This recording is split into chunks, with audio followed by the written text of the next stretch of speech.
Hey guys, I'm Zeke, and this is Not a Rant. In today's video, I will be creating my very own Straw Hat team from scratch. Well, yes, I have studied each One Piece character's abilities throughout the series, and I've come up with my unique team.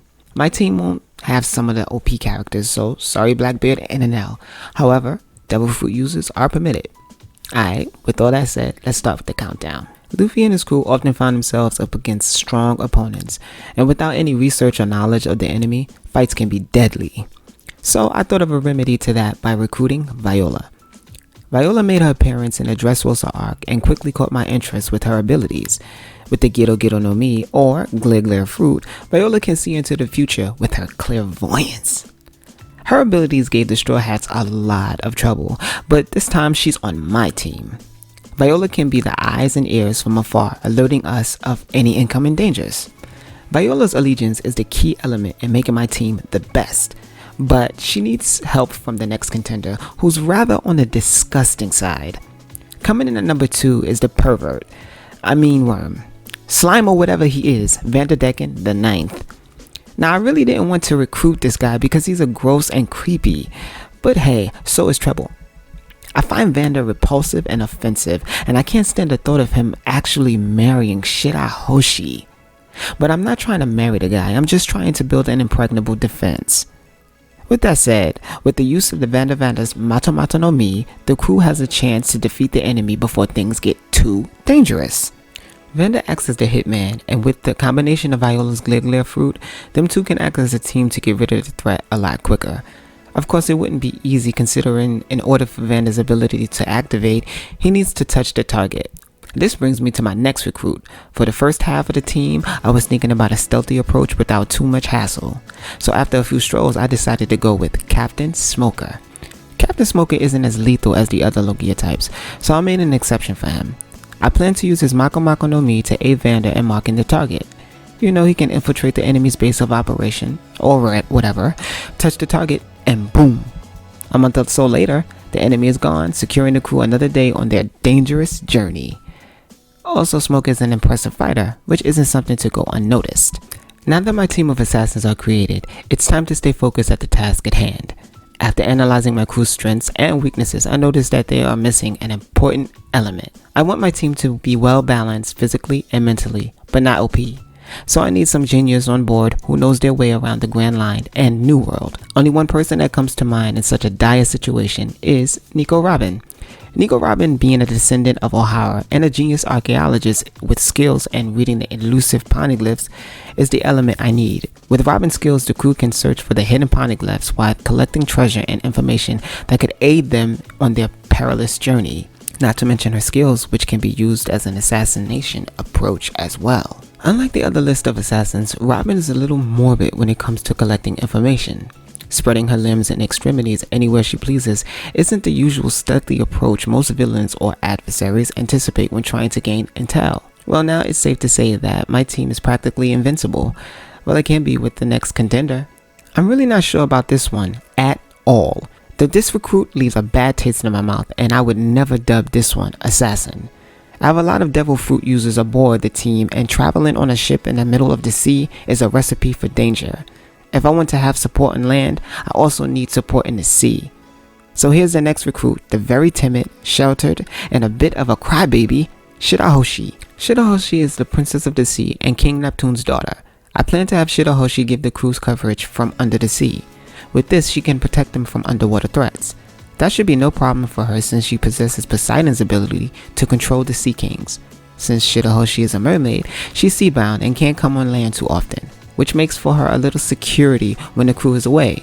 Also, it makes my next contender's job a little bit easier. You can't have a ship and crew without artillery, am I right?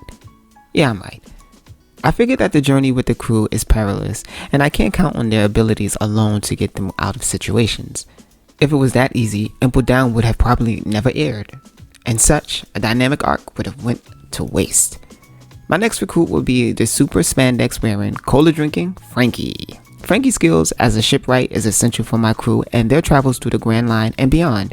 However, his impressive and creative engineering skills are what I'm after. I feel the crew is as good as their ship, and equipped it with cannons and creative gadgets can be quite handy when they're under attack. I'm looking for Frankie to design a ship that even Shirahoshi can operate when the time is right so that the ship is well protected even if they aren't present. Okay, let me take a step back and run down the list of my recruits. Now I have clairvoyance, a marksman, a cloud, a mermaid, and now a cyborg. It seems I may have left out the most important element of all. Most battles would take place in face-to-face confrontation, and with my crew they are skilled in the art of sneak attacks, which works in a certain degree. Which means eventually the crew would have to face an enemy face-to-face sooner or later. So, with that said, Zoro is my next recruit, and I hear he's charging half off. Get it? Get it? Right. With Zoro's massive sword skills, and a crew can relax a little knowing that they have immense power at their disposal. Having a swordsman on the team changes the dynamics of the crew's strategy and diversifies the talents of each. That was so well put, don't you think? Back to the action. Zoro's addition is mainly to aid the assassins in their defensive approach, because most enemies are skilled as well, and it would be wrong to underestimate the opponent. And with his unique sword style, Zoro has a higher chance of defeating the enemy before he or she has a chance to report. Okay, we made it this far, and the crew seems to be coming together nicely. Now, we are down to the last 2 spots, but I feel like the team is perfect as is. However, there is still someone that I must place on the list. The next recruit has been my favorite since the beginning, and he should be nominated for Friend of the Century. Coming in at number 8 is Betham, aka Misatu. The flamboyant crossdresser Bon Clay is a bit of a controversial character and an adversary to the Straw Hats. However, this guy has come through for the Straw Hats way too many times, and I was bored to tears, my friends. With Betham's ability to clone himself into the exact copy of the person he touches using his Mane Mane no Mi, I don't think I need to explain. Y'all know where I'm going. Okay, Bon Clay abilities can be for infiltration and impersonating. I wonder if he can clone himself into Big Mom. Aside from his devil fruit abilities, he's actually pretty good at hand-to-hand combat, which can be more of an addition to our swordsman, Zoro. Not that he need it. A true ride or die friend is what the crew needs, and coming in at number 1 is in some ways like that. The crew needs a captain, someone who is capable of leading a crew of talented pirates, someone who's captain already, someone like one of the rookies. Coming in at my perfect team's captain is Cavendish. Cavendish in his style just screams leader, and being a captain of the beautiful pirates and making a name for himself is an accomplishment all in its own. Unlike the original Straw Hats where Luffy is the captain and possessor of the devil fruit, I decided the captain for my perfect team should be without any powers. When I say powers, I mean powers induced by devil fruits. However, Cavendish's presence comes at a price and makes him somewhat of a threat to the crew.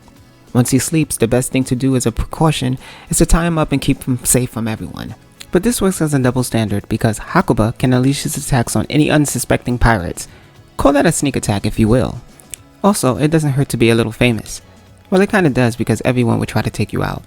Hopefully this team can withstand the test of times. Well guys, there you have it. My perfect team from One Piece.